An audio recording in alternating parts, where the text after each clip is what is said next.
Morning, Steve Free in Chicago with the morning grain comments. Mixed trade overnight with beans, meal, and oil a little bit lower, while corn's unchanged to maybe a little bit higher, and so is wheat unchanged a little bit higher.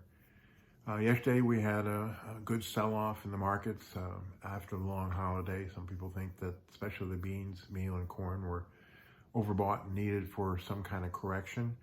There was also talk that the Argentina strike could end this week, and we could actually see some shipments of soybean oil, soybean meal, and wheat coming out of that country. As far as weather is concerned, South America still looks the same.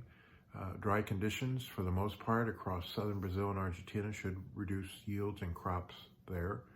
The market thinks that that's going to add to U.S.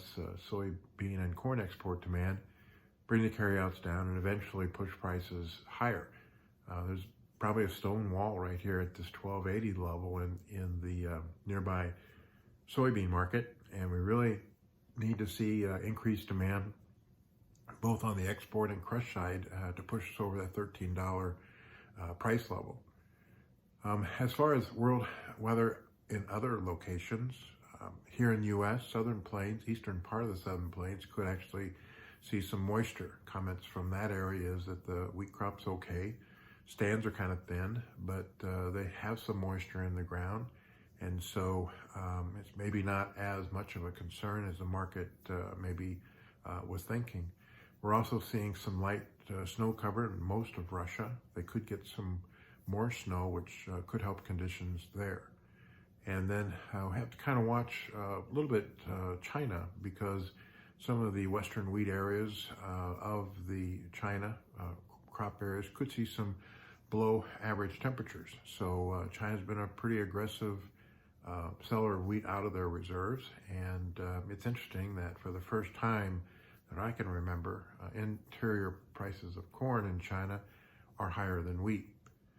As far as the next big thing is, number one, with the funds, with their positions, do they keep it here and going into the end of the year? As we change to January, do they come in and start buying things in anticipation of a friendly USDA January 12th corn and soybean report? And what does just all this South American weather means?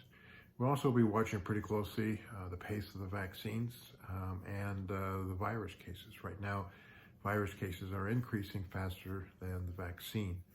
But we just hope that at some point in 2021 we get to the point where people are enough been inoculated, enough have come out of the positive cases that we can put this all behind us. And again, a lot of people believe that once it's behind us, there's some pent up demand, especially for food and fuel, that could trigger rally in raw material prices and even maybe a little touch of inflation. So we'll have to kind of watch that.